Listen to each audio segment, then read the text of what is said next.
Welcome, friends. This is Archangel. It's curious, although non-surprising, the things that make sense to me since my awakening. I have changed eyeglass prescriptions from gynocentric to awakened and liberated, and the juxtaposition from propaganda and fairy tale to reality and truth is such a sharp contrast that only people who don the red pill glasses would understand. When you finally awaken to male disposability and understand it for the unjust reality that it truly is, things suddenly make sense. It's funny how everybody likes to render female beliefs, motivations, and thoughts as unknowable enigmas that the inferior man-apes can only scratch their protruding foreheads over. Males try to function within the matrix, within the fallacy of romance. Males try to assign some semblance of resolution to malevolent female behavior. Oh, females hurt us because of X, Y, and Z. They don't want to do us wrong, as they have throughout the centuries. They simply had no choice. Oh, the poor angels. It must have been hard to ride the wave of entitlement made possible by male utility and protection and provision for so many years. Yet when you reject the lies, wrapped with shiny bows, female motivations are not enigma. They are as plain and as clear as the summer sky, and female actions are as predictable as Murphy's Law. Females are not some mysterious secret of the heavens. They are, in fact, simple creatures. Males are the complicated ones, and when you understand the gynocentric tendencies of all humans, everything suddenly comes into sharp focus. When you understand that we see males as shovels, rather than actual people with value and hopes and dreams, when you realize we see males as disposable Kleenexes and female bodyguards, then a few enigmas hitherto opaque now begin to make sense. When you awaken, things make sense. Like the frequency we hear it repeated that females love a man in uniform. The blue pill spectacled individual would assume that this has something to do with actual physical appeal, yet the red pill spectacles render transparent the reason. Because a male in uniform signals utility. The uniform represents males serving, whether it be a fireman, a police officer, a soldier. It signals males will put their personal reservations of life and limb on the line for the general female populace. And so, of course, females fancy males that would die for them, and so they love it when males communicate their servitude by wearing uniforms. That is like a giant neon sign saying, "I am available at your discretion, Highness."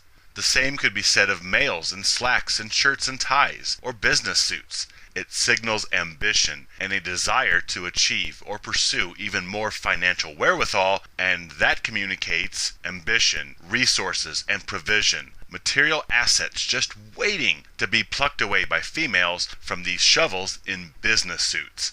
So when you switch from blue to red lenses in your shades, you see the real reasoning behind the saying of females love a man in uniform, and why such a euphemism is really so ubiquitous as it is.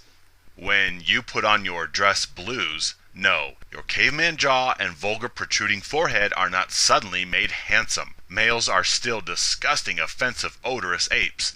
But females do like your advertisements of utility. They do love that they can utilize you. That is what is attractive to them, your utility. Whether you wear a janitor's uniform or military dress. When you finally put on the red glasses, the unexplainable is rendered bare. Like the oft-touted female desire towards a male that can make her laugh. Why is this? Because males must do in order to be visible on the female radar, and thus receive acknowledgement. Males that can perform humor are providing a service to females.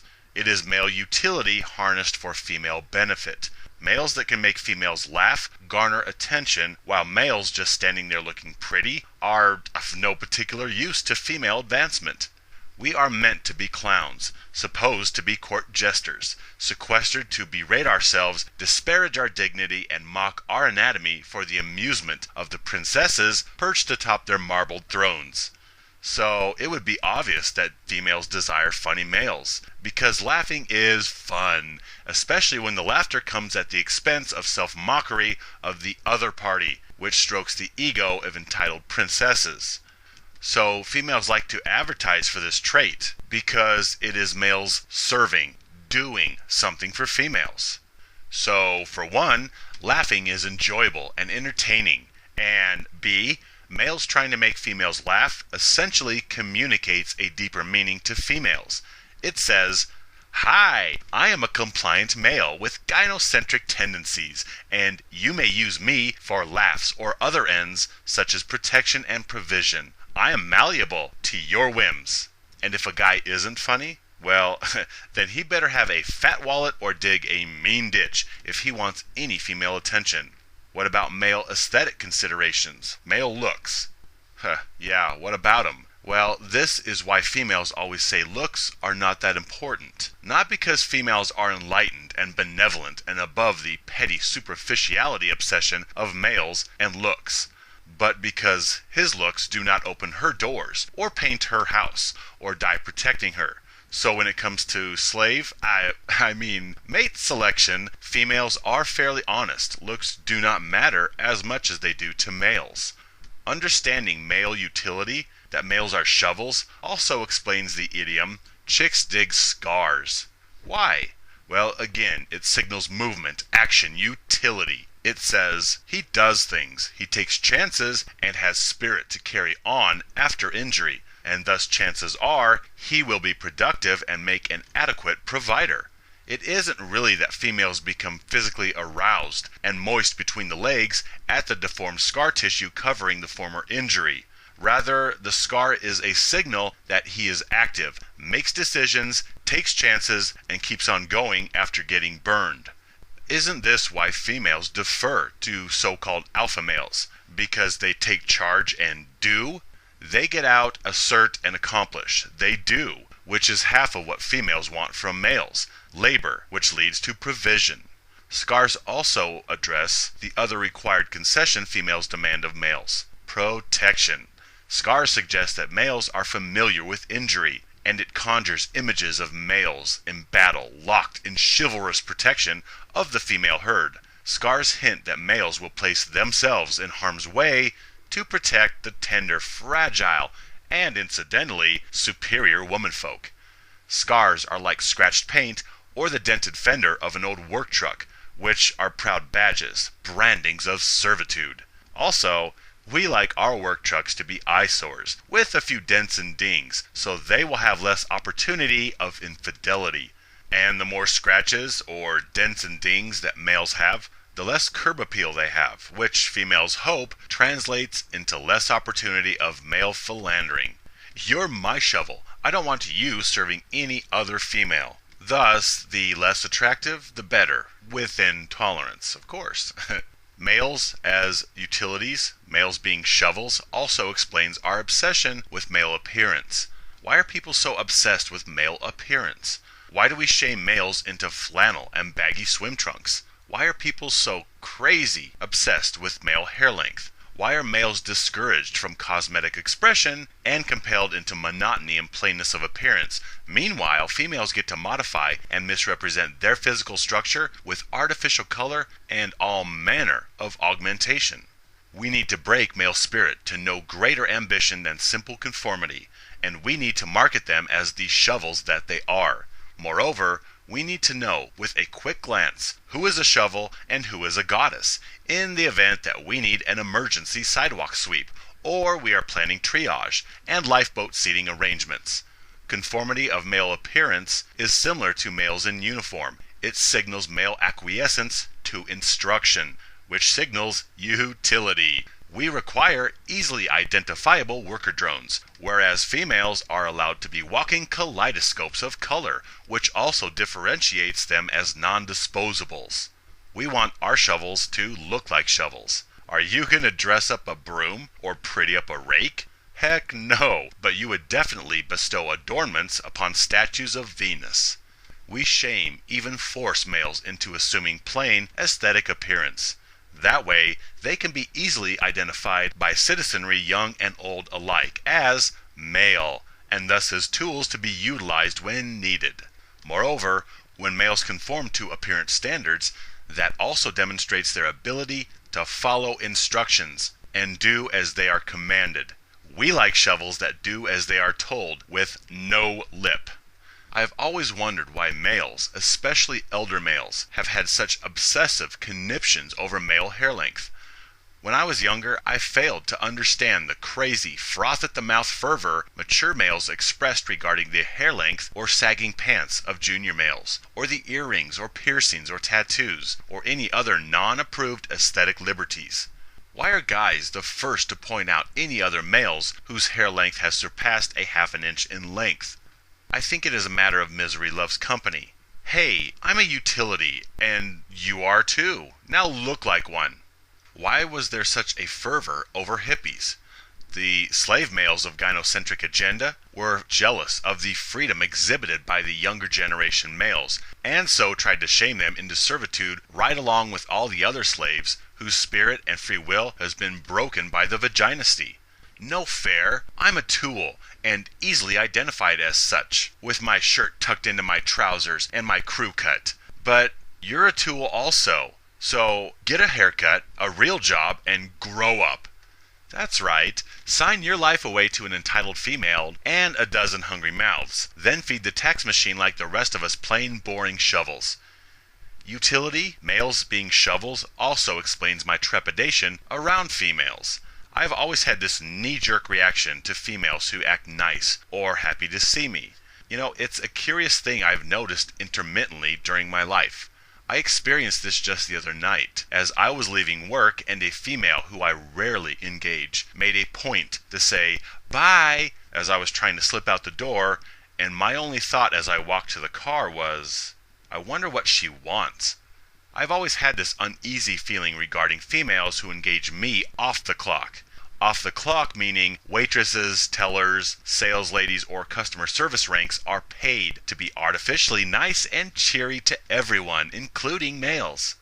Yet when a female attempts artificial pleasantries off the clock, then my hackles raise, and I find myself playing mental jeopardy, trying to ascertain what exactly they want from me. They want something. Money, attention, a grocery carrier, what? When I was a white knight, a mangina, I totally disabled this protective response and twisted its warnings into positive omens. Oh, she's being fake nice because it means she likes me. She wants me. Oh, she cannot live without me. It wasn't ego, it was wishful thinking on my part. Most males still do this. They interpret female fakeness as an invitation to solicit affection, rather than a warning to back away, retreat from the smiling black widow. As I began to awaken to the reality of male devaluation and disposability, I paid more attention to this internal warning system. Then, as I finally wrapped my head around male utility and expendability, it clicked. Males are utilities to be capitalized upon by females. So, yes, females do want something from you with their fake smile and premeditative fluttering eyelashes. Females are not simply bright and cheery to males because they care about brightening your day with a genuine smile or a heartfelt compliment, but rather she desires something from you, the shovel, even if it is merely ego-boosting attention in the form of gratuitous flirtation. I'm sorry to be the one to break this to you, gentlemen, but learn this well. When females are nice to males, there are ulterior motives. Because otherwise, she'd have nothing to do with this gaggle of disgusting, deviant murderers and rapists. Sweet, cheery faces simply conceal true intentions of gimme, gimme, gimme, gimme, you nasty, hairy, sweating, grunting baboon. So this odd reaction to female pleasantries was my internal warning system chiming in response to hostile insincerity, much like the cheeseball sensor goes off in the presence of pickup lines. I think males have this trepidation around females whether they are aware of it or not, and this is in place for good reason. Because males are abused utilities, subjugated in this world to give and give again, then give some more, and when you're done with that, how about you get off your lazy ass and give some more, like a real man? Considering a male's role as societal utility, there really is only one question males can ask themselves about a friendly female in close proximity. What does she want? How much money does she need? Does she need her lawn mowed or her car fixed? Maybe she wants protection. Maybe she wants to be told how hot and desirable she is. Maybe she wants ego stroking, or she has some heavy lifting she needs done. Furniture doesn't move itself. Perhaps she's hungry or wants me to throw my coat over a threatening puddle. Perhaps there is a door that needs opening, or she has an emergency with a stubborn lid on a jelly jar. Maybe she needs a cell phone upgrade or would like me to spare her the consequences when she mouths off to the wrong person. Utility also explains another urge some males get, which is the urge to back away when a female starts getting too close to their person or their emotions. If males would pay attention, this proximity warning is quite advantageous, and they can learn to trust the warning bells that signal predation. Males can sense danger in the form of a leech trying to siphon money, provision, and protection from them. We slander males as immature and reluctant to commit because they are driven by their promiscuous natures and succumb to their natural tendencies to simply be walking dildos, too juvenile to settle down to their rightful place as disposable shovels. The males can't commit theme is simply a shaming tactic to compel males to grow up and embrace female servitude. Males get this instinctual urge to back away from rapidly advancing females as a defense mechanism, warning of impending utility usurpation. I get annoyed when females enter my personal space, and I blatantly back away from them. To their confusion, they assume that I should be tickled as a tornado in a trailer park that a female would even grace me with her magnificence in such close proximity to my disgusting knuckle-dragging self. Females push commitments with males not because they love you or value you as a unique snowflake that they will dedicate their devotion to, but rather they are assessing options. Okay, either he will man up and acquiesce to ultimatums, thus pledging his utility, service, labor, and protection to me, or I need to move on and find somebody who will. And this is exactly what happens. Either the male folds under duress or she moves on. You've seen it a million times. Marry me or get lost. If it was true love and she couldn't breathe without him, how does she find it fathomable to eventually dump her beloved soulmate in favor of some other dude who will agree to sign documents of incorporation? I have always observed this facet of male intuition, the tendency to back away from females advancing into physical or lifestyle proximity. You know what I'm talking about. You go out on a couple dates and she's talking exclusivity and getting a car together. Most males have bound and gagged this warning system, much like they have transmuted their survival instincts into placing themselves in harm's way for female welfare. But then society needs males to commit to female privilege and maintenance. We enact a female chain of custody, so that a male is always supporting a female, whether it be the male that fathered her, or the male that takes over for the father via marriage, or the male-funded state that picks up the slack in between husbands or boyfriends. The asking of a man to have his daughter's hand in marriage is simply a ceremony of stewardship, a changing of the guards as one steward steps down and a new meal ticket steps up. And in the absence of individual males, the state is the steward of female interests and will carry females and not allow them to go homeless or without provision as they do males.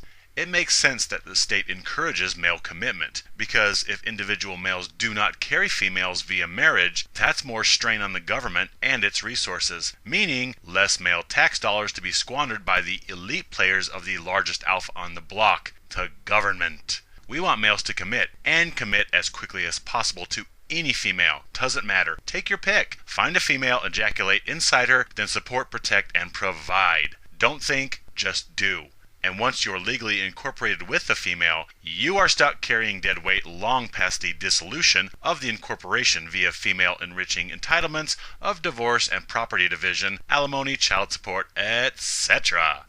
And the state orders these provisions so the individual male has to continue carrying the female. Hence, that particular female will require less assistance from the government checkbook, because remember, the government and individual males are opponents competing for female attention and approval.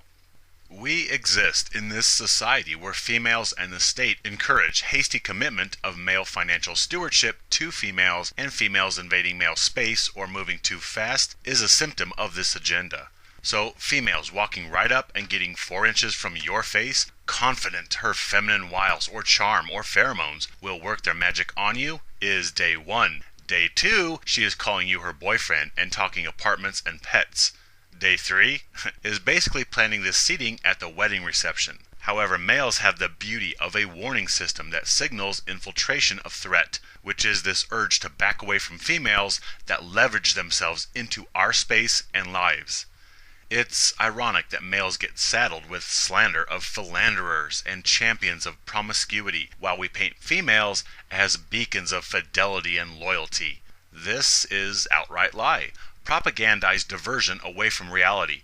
Females are hypergamous by nature. This means females use males as stepping stones upward. They will grace a male with their presence until such time as a better gravy train comes along. There is no monogamy or loyalty to any single divine, heavenly authored soulmate. No, female loyalty extends to themselves and getting ahead upon the backs of the doormats that provide, protect, and maintain their elevated entitlements as individual vessels of the divine feminine. Females are not monogamous but rather romantic opportunists by nature, peddling fantasies of love to attain their ambitions of material sustenance and mortal protection. Yet, like every other unsightly truism of female programming, we take the dirty laundry of the divine goddess sex and project it onto the shovels. Truth is, females are polyamorous. When they push commitment, it is commitment of resource, and your total commitment to provide said resource. Females do not want a male's heart or tender feelings. It's about money, labor, and protection. Females can move super fast and be ultra seductive to secure this arrangement of provision, and males have a warning sensor in the form of ambiguous apprehension when females try to get too close and insert themselves into your business. Pay attention to this. Male utility also explains males and the historic stoicism thrust upon them.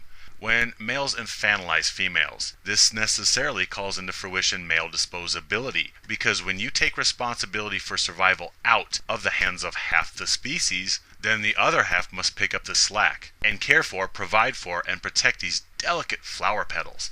When you exist in a culture of male disposability, where male life is worth less than female life, you elevate female life to the status of worship, and thus you get males who compete for the attention from these infantilized superior goddesses, hoping that one of these feminine deities will vaginally accept a particular male's genetic legacy.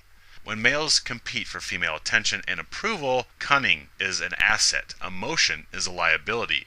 When males are made to compete for females, a poker face is a strength, emotionality is a weakness. Never let the enemy see you cry. Hold it in and plan the next sortie. Hence, male utility explains why males have been made to be emotional trash compactors that swallow pain and hurt and compact it somewhere, anywhere. We don't care, just stuff it away and deal with it on your own time. Okay. So, for one, you are underlings competing for attention from females, and in order to compete effectively, you need to exhibit strength, assertiveness, and the capacity for labor if you hope to curry the favor of any female. So, stuff the tears and put on a stiff upper lip in order to compete with every other male vying for validation from the angelic sex. And 2, your shovels. For heck's sake, we don't want our shovels crying or expressing inner pain. Dig your hole, then be thrown away when you break. That's your existence. Nowhere in that agenda does it say we have time or even care about the emotional suffering of our brooms or rakes. All are disposable tools. Also, we train boys not to cry. Thus, by the time they reach adulthood, the stoicism is well entrenched because boys are mini shovels, not puppy dogs deserving of empathy. So, we want males to hide their pain and emotion, lest we be reminded that these shovels actually have feelings, and we hurt them every second of every minute of every day. Realizing males have tender feelings and our gynocentrism hurts them might trigger a kind of uncomfortable response within people towards these rakes and brooms. Compassion. And if we afford males compassion, this can only lead to affording them rights, which will reduce female entitlement. And then who's going to dig the ditches?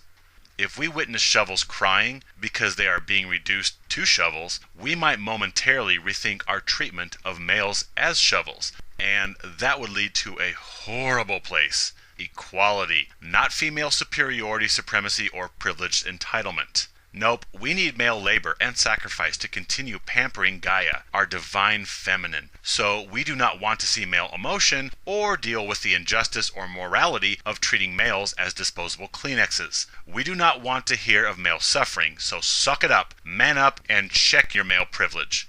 Do you have a Y chromosome? Then yeah, you're an expendable tool. Boo freaking who. Get over it, Nancy boy. Think of the poor, destitute women folk. After all, there might be a female somewhere right now on the verge of tears because she can't get cell reception. Think of her pain and suffering. Male utility, males as shovels, also explains odd couple pairings. Why you see a superficially attractive female with a seemingly ugly male. Then again, all males are ugly, aesthetic killjoys compared to females. We're all Shreks and ogres and gargoyles that stink and have pitiful little noodles between our legs that run our life, right? Yet many a naive sheeple will see a pretty female with a not-so-pretty dude trailing her and question this. However, never fear, male utility explains all social enigma, including this one. It's because she doesn't care what her shovel looks like. He is there to labor on her behalf. He is not being sequestered to be a piece of art or a decorative centerpiece on the table. He is not a beautiful ornament on a tree. Nope, he's the scratched and dented rake. Males are the old rusty pliers and the feces-encrusted plungers. Males are practicalities to female needs, not decorative decor. If females wanted to look at anything pretty, they would look at other females. Perhaps this is a significant causal factor behind the phenomena that nearly every other female seems to be bisexual or has bisexual sympathies nowadays. Females look to females for aesthetic sexual excitation, and they look to males to snake the clogged pipes. Ugly males are there to do for females, and making a girl's loins moist does not pay the bills or fix the car or move the furniture or fix the leak in the roof. Females simply assess a particular male's portfolio, and looks play no part in this consideration. What he has and what he has the potential to affect, that is what decides if he is worth her time. Does he match her set price, the market value she is placed upon giving her attention? So either he is a shovel or he is an ATM to pay other shovels to come and dig the pool for her. Either way, he is a utility of some sort, and utilities' looks really do not matter one iota. Only the work they dole out to feminine kind carries any value at all. In light of this, inevitably some very unsightly males are going to be chosen by females because of their superior material means, not their looks. And males do understand this on some level, which is why many males concentrate more on monetary enrichment rather than looks as a female wooing strategy. Males know female nature, and this knowledge is demonstrated by males themselves who understand that money attracts women much more effectively than big muscles or band boy looks. Money is the ultimate utility. Male utility, males as shovels, also explains cosmetics. I mean, why did they become commonplace to the point where they are a staple of standard female appearance? Well, that's easy, silly monkey. We decorate our deities, not the peasants who worship them. Because males are utilities of the disposable kind, because male life is worth less than female life, because females are infantilized and propped up upon the blood and sacrifice of males beneath their feet. Thus, males clamor and compete for female approval, and females simply sit back and choose whoever tickles their fancy. Yet even though we have elevated females to goddess status, we do not want to be reminded of their mortal flaws. So cosmetic painting of one's face or person with artificial color is a way to worship the feminine through petroleum-based finger paints. Moreover, it is a way to hide genetic weakness, like thin lips or uneven, imperfect skin surface or tone. Females have simply to attract male utility, and they want to look as unique and appealing as possible to solicit the most abundant and productive examples of those grunting male baboons. Thus, the better, more goddess-like you advertise yourself as, the more and better quality choices of well-provisioned males will clamor for your approval, which translates into pampered life of comfort and ease. And this is, of course, the XX Holy Grail, a coddled life of protection and pampering. So it is no surprise that modifying female appearance is a multi-billion-dollar industry. Cosmetics, heels, bras, everything from fake hair to nails to lashes. Females have one task in life: to try and attract a meal ticket. Any and all tactics needed to accomplish this objective will be invoked to make their sale. Then they can let the roots grow out, take off all the uncomfortable heels, and blow up like a balloon because they get some old fool to sign on the dotted line. Cosmetics are also the friend of the BBW, the big beautiful woman, because while it may be hard to alter or hide bodily imperfections, such as 200 pounds of extra weight, the face, hair, nails are the one structures that can be altered through cosmetics and hair coloring to still try and catch the attention of males with dazzling shiny things and colors from the shoulders up. Never mind the 2 extra people she's packing below the nape. Cosmetics make logical sense when you understand males as disposable Kleenexes. When you understand that females have one and only one task in life: to attract the utility of males. Anything that improves or hastens this along? Well, yeah, duh. That's why CoverGirl and L'Oreal have grown into billion-dollar industries, by hiding female flaws and camouflaging female imperfections, and improving chances of females attracting male attention. Male utility, males as shovels, also explains why tall females don't go for short males, shorter than themselves. Hypergamy asserts that they move up, not only provisionally, but physically as well. Females want to move up to bigger, taller, more muscular, physically imposing males, not regress into a shorter, softer, lesser litter runt. Females want a respect-commanding T-Rex that can do for them more than they can accomplish alone. What good is a male who is less physically capable than they are themselves? Since females view males as utilities, they want a large, physically capable male to mow the lawn and move the furniture without her assistance. Males with decreased stature are deemed as limited in terms of physical capacity for labor. Also, in the eyes of the gynocentric collective, a female with a stature-challenged male indicates weakness, a deficiency on her part because she couldn't attract a bigger, stronger male and she had to settle for a small, soft beta chump. This is shameful in the eyes of the vaginisty, since regression runs counter to hypergamy. Large, tall females desire the same privilege as every other female: knights to protect and pamper them. They don't want to have to protect their smaller shovel. Females demand labor and protection, but they do not want to have to reciprocate this under any circumstances. And mingling with shorter, smaller males increases the likelihood that one day the taller female may be called upon to assist him. Female reciprocation of utility is unacceptable. That's why tall females have demands, including her date needs to be 3, 4, 5 inches taller so she can wear heels and still feel protected, like he can tame the elements for her. Funny, she can modify her height with heels, but he better not misrepresent his height in any way. Male utility also explains why females blatantly deny farting or defecating or any unpleasant, odorous bodily functions, because they depend on their aesthetic appeal to attract utility from males, and repugnant bodily odors and functionings are usually not in keeping with the sexual appeal they try to exude in order to compel male servitude. Moreover, because we have elevated females to angelic goddess status, well, of course, goddesses don't stink or fart or poop, nor do they have halitosis or boogers or belly button lint. They are omnipotent beings. Obviously, they don't have lower monkey functions. Males, on the other hand, we tolerate, even expect them to fart and burp and poop on the side of the road. They are mindless shovels, after all.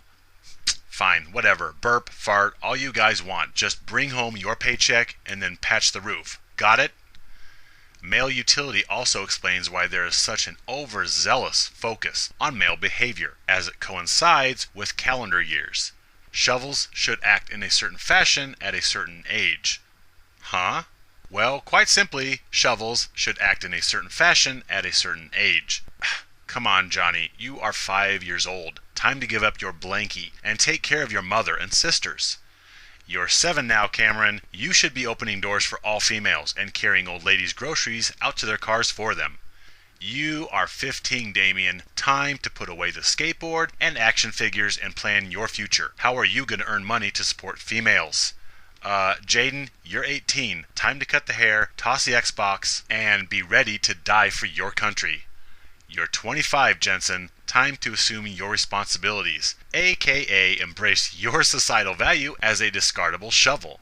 You're 35, you're 45, you're 55, you're 65, and you are male. No, you cannot do what you want. No more rap, no more clubs, no fast cars. Are you kidding? No, you can't do what you want or enjoy. You will shut up, content yourself with carrying a gynocentric society and popping ibuprofen into your double scotch like candy in order to cope with the ever-increasing demands placed upon your shoveling services.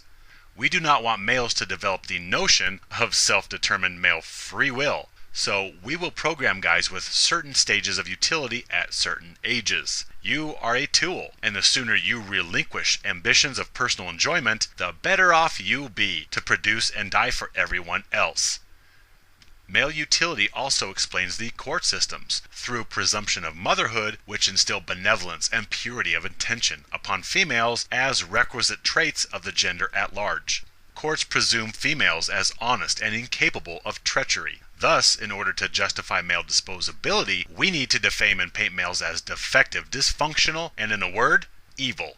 So when a male commits a crime, he is simply conceding his nature. When a female commits a crime, it's an anomaly with unfair, extenuating circumstances that made her do it.